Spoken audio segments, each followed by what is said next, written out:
இலங்கை தீவு இன்று ஒரு வரலாற்று சந்திப்பில் நிற்கிறது.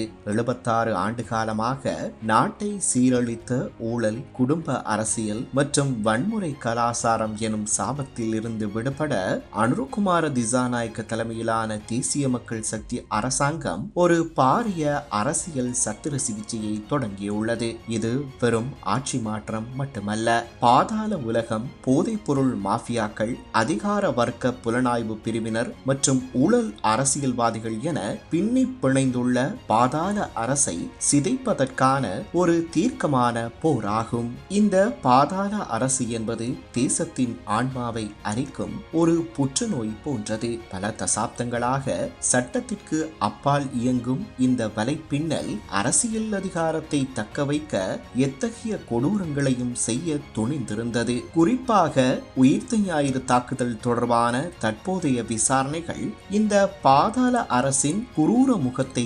அம்பலப்படுத்தியுள்ளன. முன்னாள் புலனாய்வு தலைவர் சுரேஷ் சலே மற்றும் அரசியல் தலைமைகளுக்கு இடையிலான தொடர்புகள் அதிகாரத்தை கைப்பற்றுவதற்காக அப்பாவி உயிர்கள் பலி கொடுக்கப்பட்டிருக்கலாம் என்ற அதிர்ச்சியூட்டும் சந்தேகத்தை வலுப்படுத்தியுள்ளன.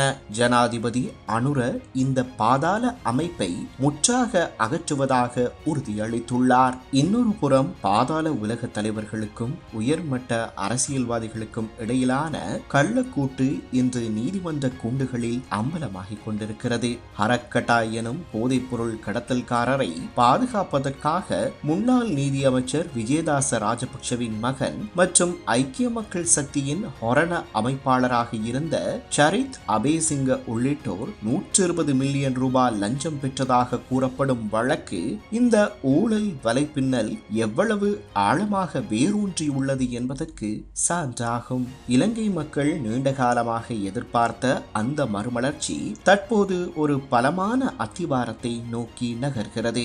ஊழல்வாதிகளுக்கு புகலிடம் அளித்த பழைய அரசியல் கலாசாரத்தை மாற்றி நீதியை நிலைநாட்ட சட்டமா அதிபர் திணைக்களம், லஞ்ச ஒழிப்பு ஆணைக்குழு மற்றும் சிஐடி போன்ற நிறுவனங்களை அனுர அரசு பலப்படுத்தி வருகின்றது. 2025ஆம் ஆண்டில் மட்டும் நூற்றுக்கணக்கான ஊழல் சந்தேக நபர்கள் கைது செய்யப்பட்டிருப்பதுடன் பல முக்கிய வழக்குகள் துரிதப்படுத்தப்பட்டுள்ளன.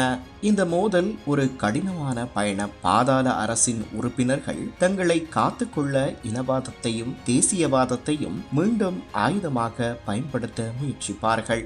ஆனால் அனுரவின் அரசு தனிப்பட்ட பழிவாங்கல்களுக்கு அப்பால் சட்டத்தின் ஆட்சியை நிலைநாட்ட முனைவது ஒரு ஆரோக்கியமான அறிகுறியாகும். முன்னாள் ஜனாதிபதியோ அல்லது அமைச்சரோ எவருக்கும் சட்டம் விதிவிலக்கல்ல என்ற ஜனாதிபதியின் பிரகடனமும் எந்த அரசாங்கத்தாலும் தொட முடியாது என்ற கணிக்கப்பட்ட முன்னாள் இராணுவ புலனாய்வு பிரதானி சுரேஷ் சலே, கோட்ஃபாதர் கம்பஹா ஒஸ்மான், ஜனாதிபதி சட்டத்தரணி மற்றும் முன்னாள் நீதியமைச்சர் விஜயதாச ராஜபக்ஷவின் மகன் கைதுகளும் விசாரணைகளும் சிதைந்து கிடக்கும் மக்களின் நம்பிக்கையை மீட்டெடுக்கிறது.